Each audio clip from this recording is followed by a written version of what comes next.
Welcome to the Sam and Joe VA Show, where we teach women just like you how to start and scale a thriving virtual assistant business.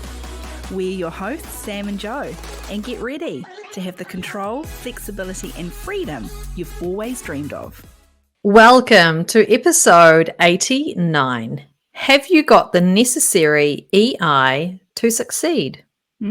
EI, emotional intelligence, is what we're going to be talking about today. Now, emotional intelligence, it's a big topic. There is no way we're going to cover it all in this episode. So we're just going to concentrate on one small part of EI. Now, EI in general means, or high EI, helps build better relationships, whether that's personal relationships, business relationships, clients, anyone that you have a relationship of any sort with. When you've got a high EI, it's going to help build better, stronger ones. Now, this particular episode, we're going to kind of introduce you to the very powerful above the line concept. So this is called the OARBED model. Now, for those of you who are listening to this on your podcast player, I'm going to kind of describe it to you so that you can visualize it. So if you imagine a line, and above the line is written the word OAR, so that is OAR.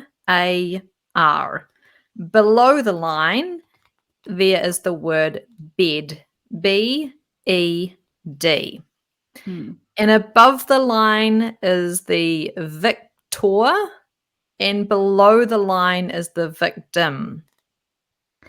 So the OAR stands for ownership, accountability, responsibility. And the BED below the line is blame, excuses, denial. So the OARBED, above and below the line. Above is the victor mindset, below is the victim mindset and behavior.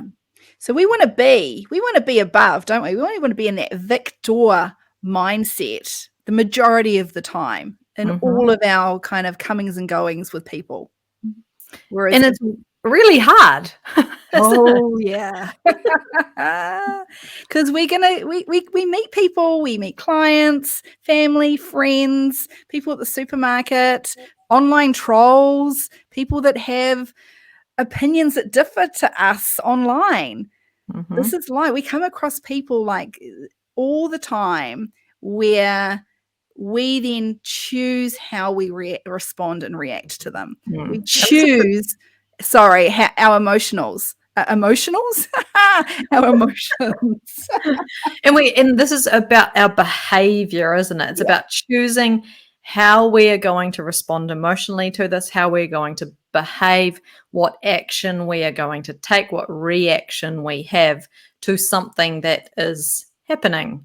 And it's really, really hard to always stay above the line. But honestly, when you stay above the line and you take that ownership, accountability, responsibility, the whole situation goes so much better, doesn't it? It does. And we've got some examples of that, some specific examples of how staying above the line can completely change the outcome of a situation.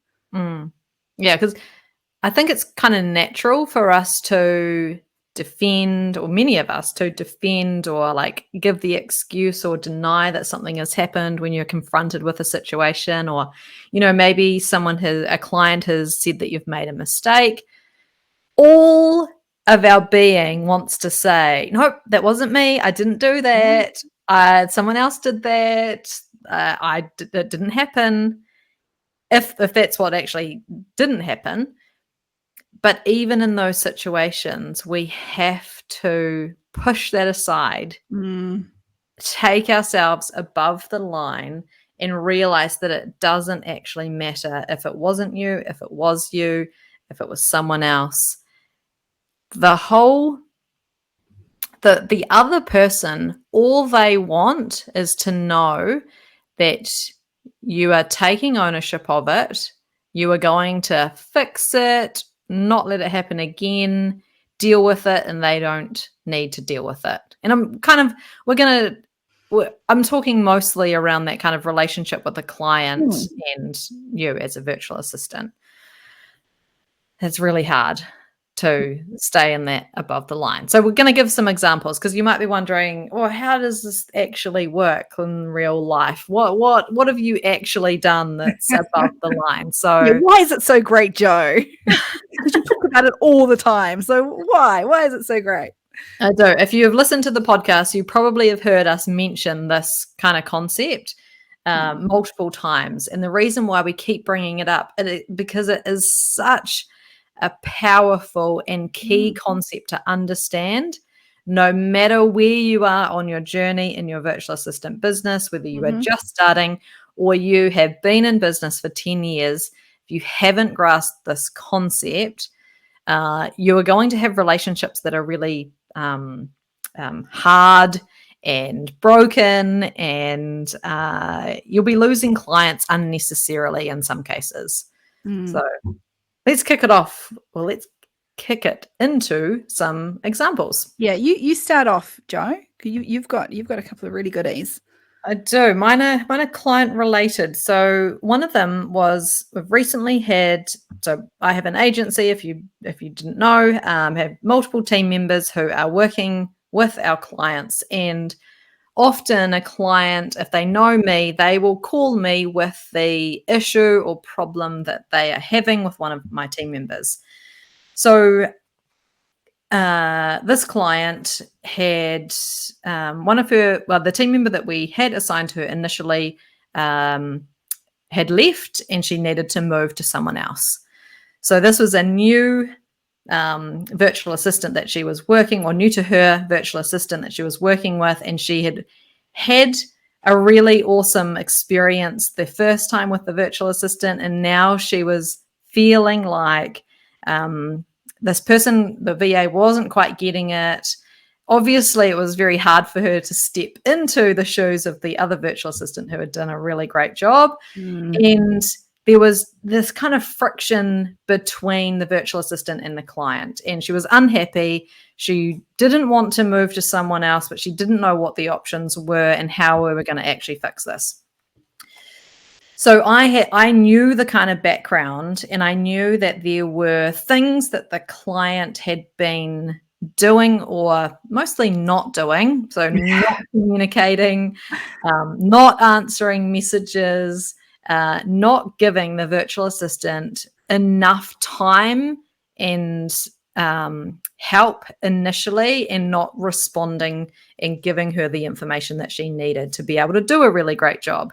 Now, I knew this in the background, but there was no way on that phone call that I was going to say anything about what the client was doing wrong.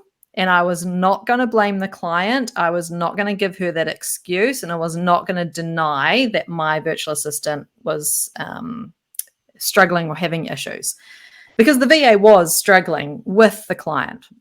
So instead, what I did is I flipped it around and I went above the line, and I said things like, okay, absolutely hear that it's, you're having issues. And I started inquiring some more. So asking some questions.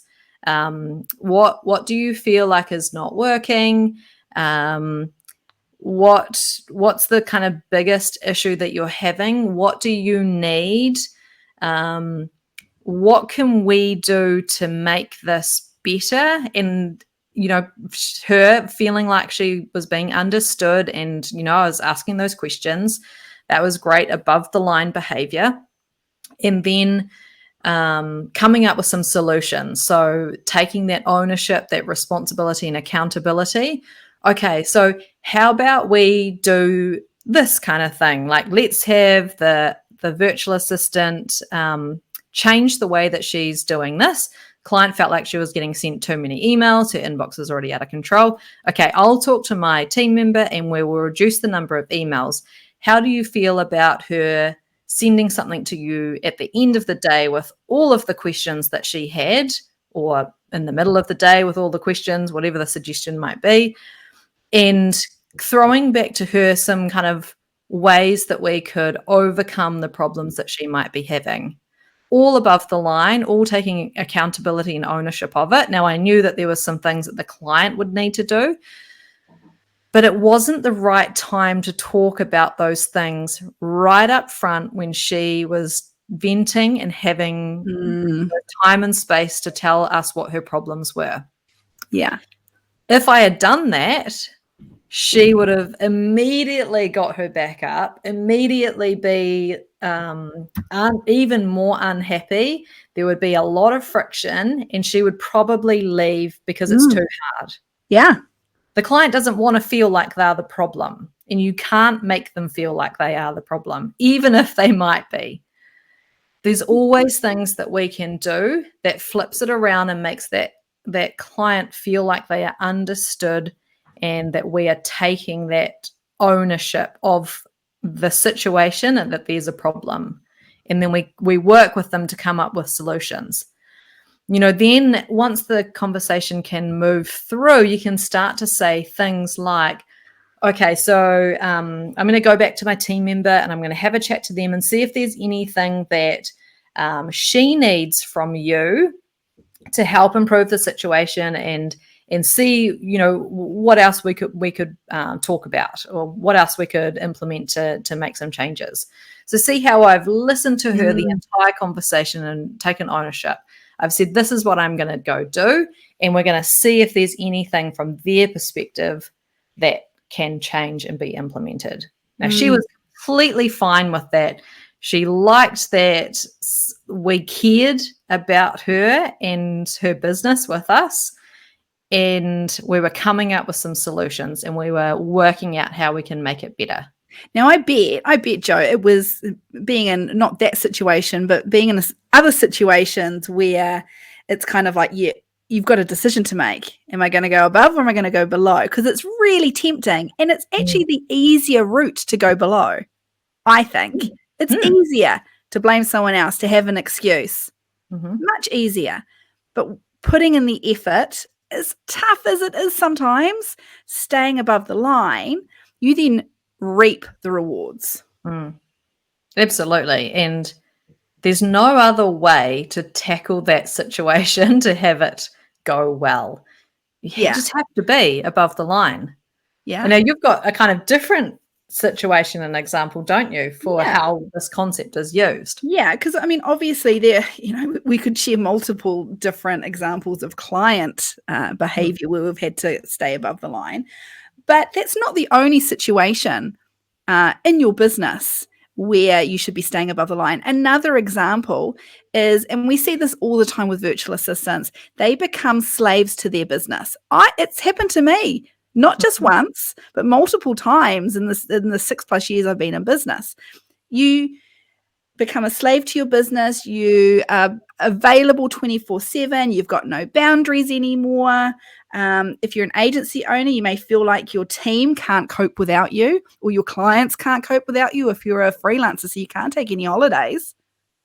Now, by staying below the line here, you would be blaming your clients for all these issues, or blaming other people around you, or the situation, or my kids are still young, so I haven't got enough time to put in. So you're blaming your kids in a way. By coming above that line, you then realize that feeling like a slave to your business, it's actually your choice to be in that position. It's completely your choice. And that's really hard to take on board and accept. Yeah, but you know what? Emotional intelligence is hard. To get to that point of a high EI, it's tough. You've got to take a really cold, hard look at yourself and the way you control everything, basically. So above the line in the situation, what can I do to stop feeling this way? How can I take back control? And you put it that way, it sounds really easy, right?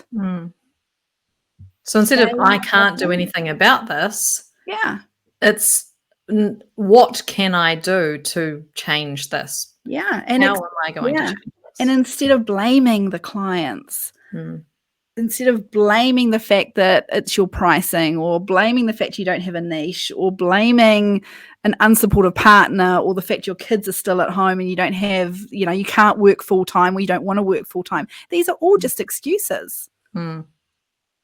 And that's the victim mindset, isn't it? That things happen to you, not that you are in control of things. Yeah. And if you are below that line on a regular basis, if you are sitting in that victim mindset on a regular basis, that is not a good place to be. It's not a healthy place to be, not only for your business, but just for you as a person. Mm-hmm. Yeah. I've got another example too of, it's kind of a mixture between not burning bridges and staying above the line, because as a virtual assistant, you are going to have clients who, for whatever reason, are going to leave. Yes. And stop using your services. And so we've had a recent situation happen at the end of last year where a client had been with us, I think, for maybe like kind of 6 to 8 months. We were doing a bookkeeping type role for them, all sorts of things. And whatever had happened, the client had either met or had a conversation with another virtual assistant, another bookkeeper. And this person had promised all of these things to the client, and all of these extras that we weren't currently doing for them, they were going to be able to do, and it was going to be amazing. And so the client decided to move over to that person. And now, you could have taken this personally. You could have got really hurt. Your feelings could have been hurt. Like, oh my God, how dare they? Whenever we have clients who want to leave for whatever reason at all, we stay above the line and we make it the best experience possible that they can have. Because, yeah, like you say, we could have said, oh, that's not going to work out. Like, can we so see, it's really hard to even try and say something that I wouldn't say. I was going to say, like, can we work out how we can save the relationship? But that would be taking ownership. Now, denying that we were doing a bad job, or having all sorts of excuses about like why things have happened or whatever it was. Instead of that, we always make it a great experience, and they've made the decision. There's no point kind of groveling and begging them to stay. You can try and like uncover what the issues are for sure, but by staying above the line, by helping them make the transition, being super supportive of them, and really, really key, we handed over the handbook that we had developed that has all the systems and processes documented of how we did the role and all of the things about the client and how we actually provided the service. And we handed that over. And now what then transpired is that virtual assistant then didn't do a very good job, didn't deliver on the promises, and the client suddenly realized, oh, I've made a big mistake. They were absolutely blown away by the handbook, which was the first time that they'd seen it was when we'd handed it over to them, because it's our thing, it's our processes. We don't necessarily show it to the client. And they had said, wow, your operations is really slick, and I'm blown away by what you've documented. And please, please, please, can I come back, because it hasn't worked out. There you go. You stayed above that line. You didn't burn any bridges. You didn't get all huffy and puffy. You didn't start bagging the VA that they were going to, or putting ideas in their head of why it wouldn't work. Yep. You respected their business decision that they had made, and then did everything that you could in order to make that transition easier for them. And it paid off. So even though in the initial situation you might not think there's any benefit to it, I promise you that if you stay above the line, you will reap the benefits, and you will leave people having really great interactions with you and having really solid relationships that are full of ownership, accountability, and responsibility. And I just want to add something to that. Thinking below the line and acting below the line are two completely different things. Like, it's human nature for us mentally to go below the line, and that's okay. Everyone's going to do it. We can bitch and we can moan and we can blame other people and make all the excuses, and we can deny mentally in our minds. That's safe. That's a safe place. But it's how we act that really, really matters. It's that behavior. Behave like a victor, not like a victim.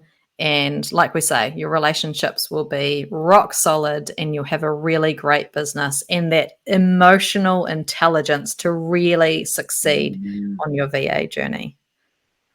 So we hope that helps. Keep that, like, write it somewhere, put it on a Post-it note, have it visible somewhere so that you are reminded until it is ingrained in your brain. Like, I don't even need to write that down anymore. I can just tell and talk about that concept. That's where you need to get to, just instinctively knowing that above and below the line.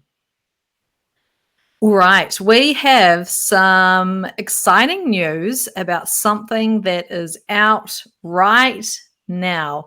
It is the 2022 Get Shit Done Virtual Assistant Online Summit. Ticket sales are available on our website right now, aren't they? They certainly are. Yeah, head to thevafoundry.com to get your ticket.